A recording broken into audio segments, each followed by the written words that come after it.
सलाम बच्चों, आज की क्लास में आप सब लोगों का ढेर सारा स्वागत। बाल ध्यानम यानी कि बच्चों के ध्यान की प्रक्रिया।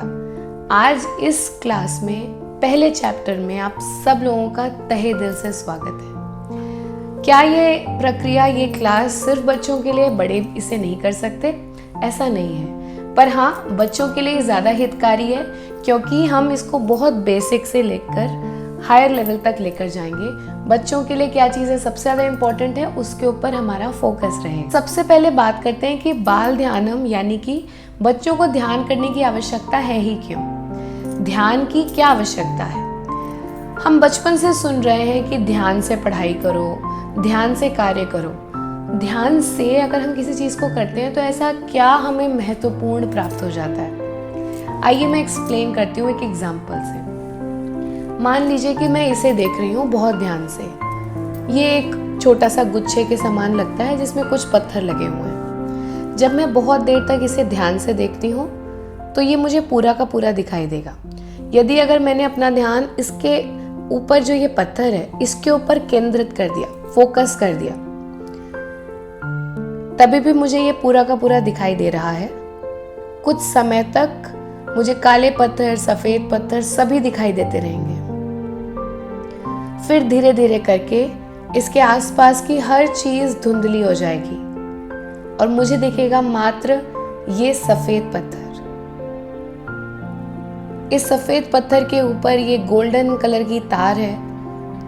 मुझे इस तार के फोल्ड्स दिखाई दे रहे हैं और अब जब मेरा ध्यान पूरी तरीके से इस सफेद पत्थर पर है तो मैं देख पा रही हूं कि ये पत्थर किस प्रकार का पत्थर है। क्या ये सिल्ट्स के फॉर्म में बना हुआ है? क्या कि एक क्रिस्टल के समान है? इसके अंदर लाइनिंग्स बनी हुई हैं, यानी कि ये काफी पोरस और कमजोर पत्थर है। पर ये सारी जानकारी मुझे इस पत्थर के बारे में तब मिलती है जब मैं इसे बहुत ही ध्यान से देखती हूँ। ध्यान में ये क्षमता है कि कई लोग जो खाना बनाते हैं और काफी सालों से खाना बना रहे हैं, जब वो खाने की सुगंध देखते हैं तो खाली सुगंध से उनको पता चल जाता है कि इस खाने में नमक, चीनी ज्यादा या कम तो नहीं है। अब जो चीज टेस्ट के माध्यम से पता चल सकती थी वो आपको सूंघने से भी पता चल रही है। कैसे? क्योंकि आपका माइंड इतना ट्रेंड हो चुका है, आपने इतने ध्यान से उस चीज को देखा है। जिस भी चीज के ऊपर हम अत्यंत ध्यान केंद्रित कर देते हैं वो चीज हमें अपने बारे में सारी जानकारी निकालकर हमें खुद दे देती है। चाहे ये कोई रिश्ता ही हो, यदि आपका कोई घनिष्ठ दोस्त हो, उसके बारे में उसकी अच्छाइयाँ, बुराइयाँ, आदतें वो बताएं और चाहे ना बताएं, आपको कहीं ना कहीं उसके साथ रहते रहते ही पता चल जाती है, क्योंकि आप ध्यान से संपूर्णता से उसके साथ में रहते हो। यही ध्यान अगर हमें चाहिए कि हमारा पढ़ाई में भी केंद्रित हो जाए।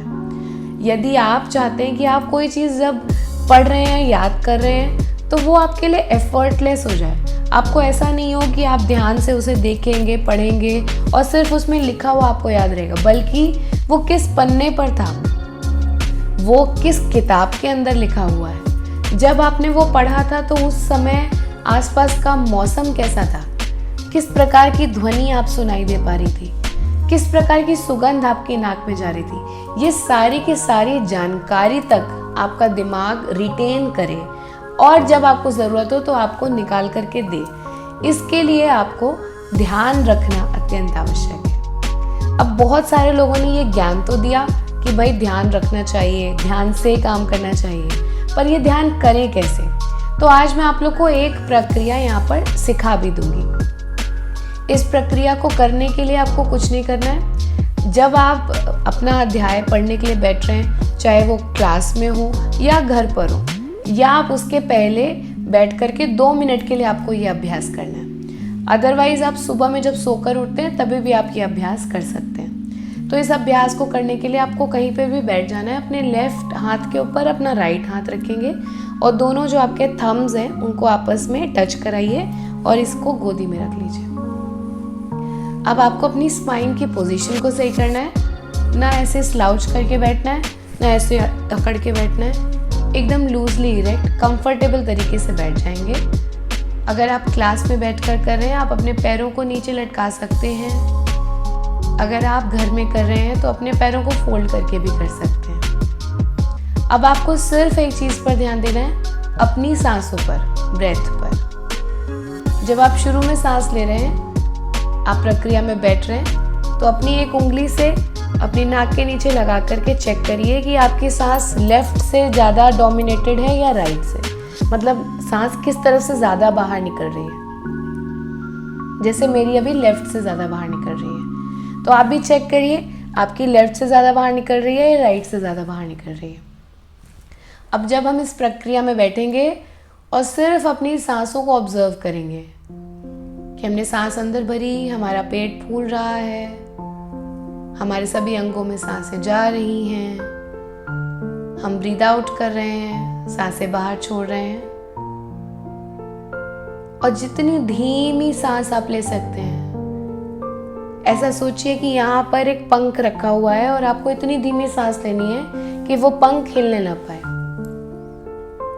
और इतनी लंबी गहरी धीमी सांस आप लेते जाइए। हर बार जब आप सांस लीजिए, अपने पेट के भीतर तक सांस लीजिए और अपने कंधे तक ले जाकर के उसे छोड़िए। आप धीरे धीरे ऑब्जर्व करेंगे कि 2 मिनट के अंदर अंदर ही आपकी सांसें लेफ्ट या राइट से बीच में आ जाएंगी। एकदम सेंटर पार्ट में धीमी पतली सांसें हो जाएंगी आपकी। वही स्थिति हमें लानी है। उस स्थिति में आप जो भी पढ़ेंगे, आप जो भी डिस्कशन करेंगे, उसमें आप कभी भी पीछे नहीं हो सकते। आपको सक्सेस मिलना निश्चित है। आपका ध्यान केंद्रित रहना निश्चित है। आपका अवेयर रहना कि आप कोई अनुचित बात न कह जाए, अनुचित कर्म न कर जाए, निश्चित है कि आप एकदम रिलैक्स होंगे, एकदम काम रहेंगे, चाहे परिस्थिति जो भी हो। आपका जो पेशेंस का लेवल है, आपकी शांति का लेवल है, वो बिल्कुल भी डिस्टर्ब नहीं होगा। आपका पढ़ा हुआ सारा आपको याद रहेगा। तब तक आपको ऐसे सांस लेनी है जब तक आपकी सांसें ठीक बीचों बीच ना आ जाए। यदि आपको लग रहा है कि नहीं आ पा रहा है आपका, ठीक है, आपका समय भी बीत रहा है पर आपका सांसें बीच में नहीं आ पा रही, तो अपने ध्यान को भी यहाँ पर भी केंद्रित करने की कोशिश करिए। माथे के बीचों बीच केंद्रित करने की कोशिश करिए और उसके साथ में अपनी सांसों पर ध्यान देते रहिए। अगर आप लोग चाहते हैं कि ये प्रक्रिया मैं आपको गाइडेड मेडिटेशन फॉर्म में साथ साथ में करवाऊँ तो मैं करवा दूंगी, लेकिन उसके लिए आपको एक काम करना पड़ेगा। उसके लिए आपको कमेंट करके मुझे बोलना पड़ेगा कि हाँ भाई, हमें आप ये गाइडेड मेडिटेशन साथ में करवा दो। और आपको एक बार प्रयास करना पड़ेगा, खुद से प्रयास करना पड़ेगा कि आप इस तरीके से बैठेंगे और अपनी सांसों को ठीक बीच में सेंटर में लाने की कोशिश करेंगे। अगर आप ये काम करके देंगे तो मैं आपको वो भी करा दूंगी।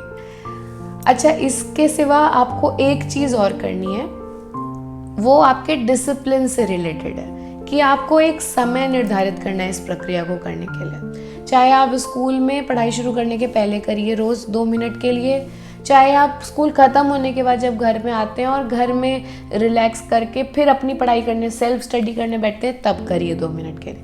लेकिन आपको एक डिसिप्लिन निर्धारित करना पड़ेगा। अब उस दिन बारिश हो जाए, आपको भूख लगी हो, आपका पेट खराब हो, आपको 2 मिनट के लिए इस प्रक्रिया में बैठना ही बैठना है। ये 2 चीज़ें आपको करके रखनी है और साथ में अपने विचार मेरे साथ ज़रूर शेयर करना, ताकि मैं आप लोगों को बेटर हेल्प कर सकूं। फिर मिलेंगे हम लोग बहुत जल्द और एक नई प्रक्रिया मैं आपको सिखाऊंगी कि किस प्रकार से आप अपने आप को और बेहतर और अच्छा बना सकते हैं। बहुत बहुत धन्यवाद।